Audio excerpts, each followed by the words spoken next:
today. We are here to formally reintroduce and formally announce the newest partnership in British boxing. The man immediately to my left, Harlem Eubank, 18-0, unbeaten, super lightweight contender, of course.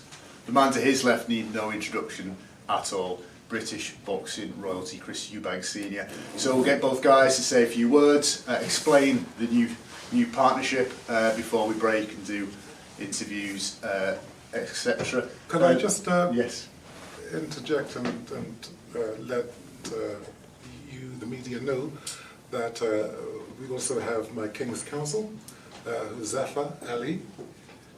So in terms of any legals, he'll explain all that you need to know as we go along. So please carry on. no, please, and let's go back to yourself.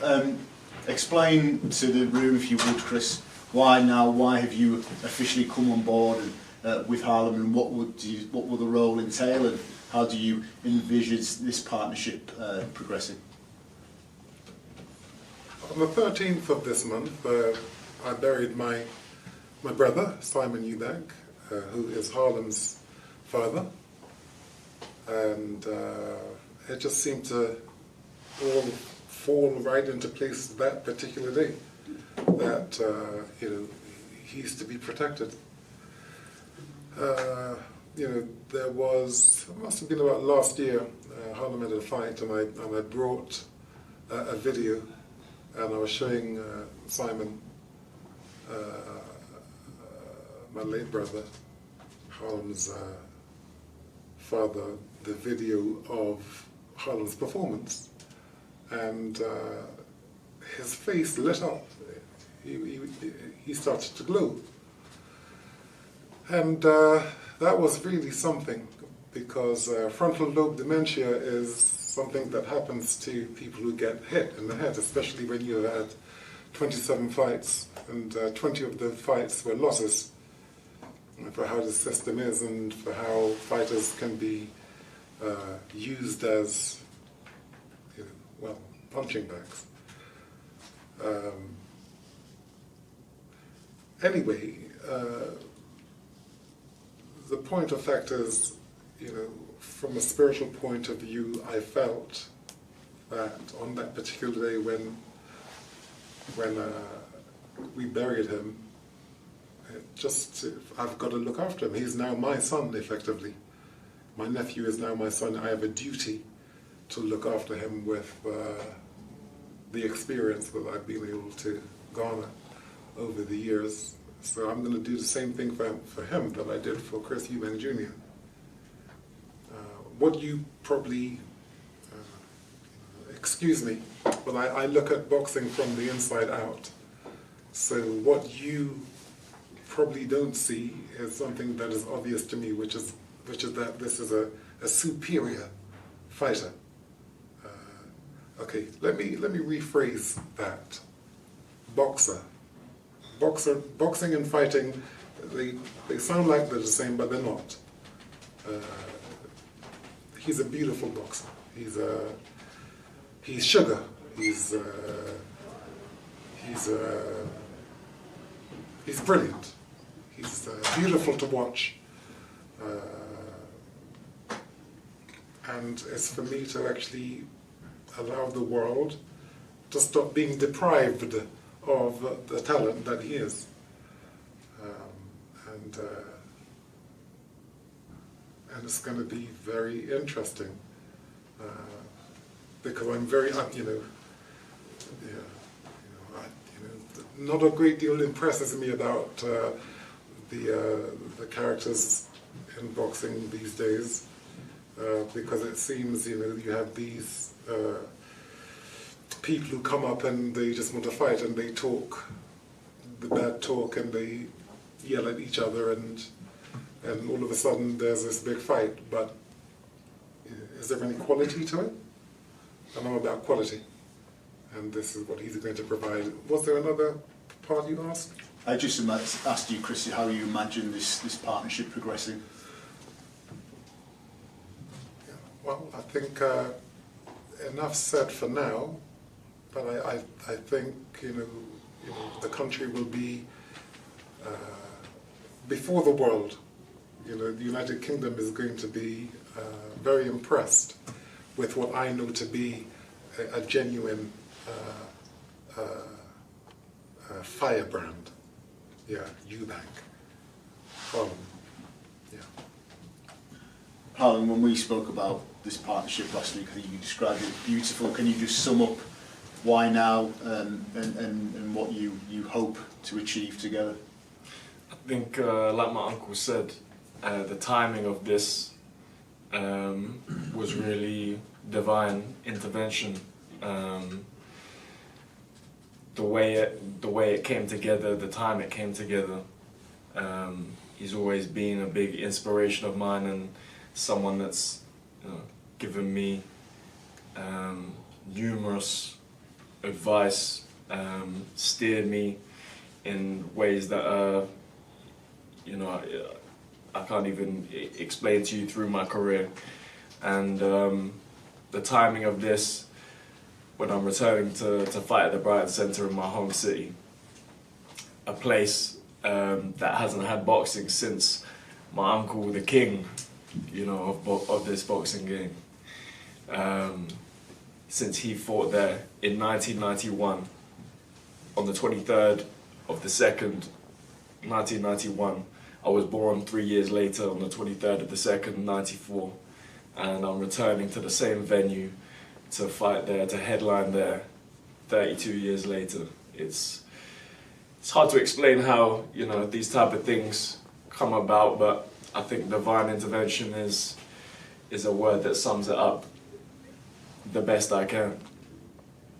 As you say, November the 10th, live from the Brighton Centre, live on Channel 5, WBO Global title on the line. I mean, Chris, I know everybody in the room is super keen to speak to you, so I won't hold them any longer. But final words from you before we break. Going back to Brighton, hugely symbolic, hugely emotional, and hugely a night full of memories, and as Harlem described it to me the other day, hopefully a night for celebration. Well, yeah, I mean, we have to live in hope. He's, I mean, can't you see his brilliance in boxing? Can't you see how, and how it goes unnoticed is baffling to me. Now I'm not targeting any other individuals. I'm just saying, what is boxing about? What is it about personalities? Is it about being able to tell jokes, or to scare people by shouting, or to act out your ego? Is that what it's about, or is it about the sweet science? And that's what we have here. We have the real thing. It's not no smoke and no mirrors. It's the real thing. It's something that I'm interested in. I lost contact with boxing because you have fighters who are not living by the code. They don't live the life, and so they can't produce the skill sets needed. They can't produce the heart needed when they're in a fight. They can't win. Yeah, all of these things which inspire and has inspired masses, from time immemorial.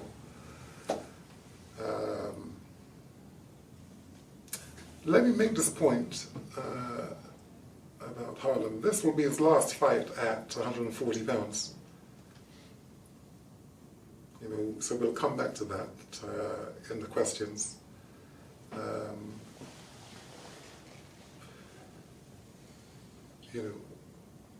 We're going to open here a new dimension and a new cause, for fighters to learn the craft, learn the art, and live the life.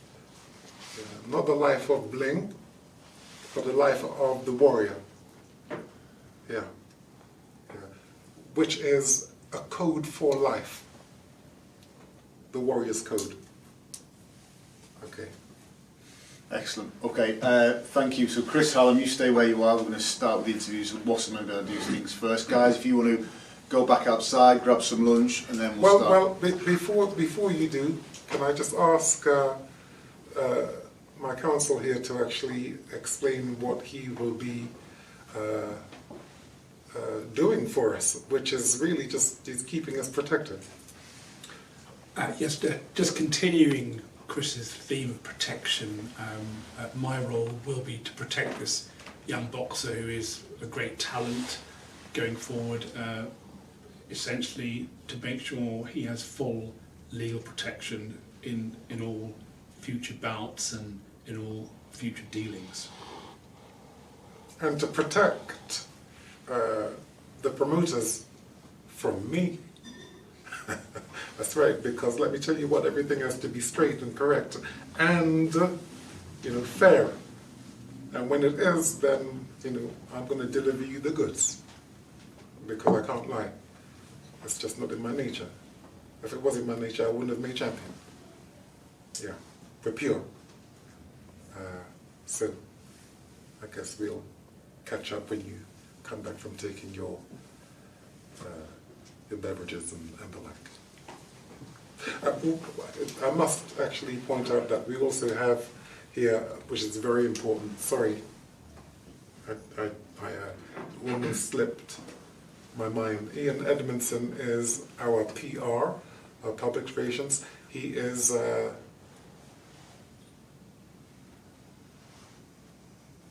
he's my love, because he has done so much to protect me and my family.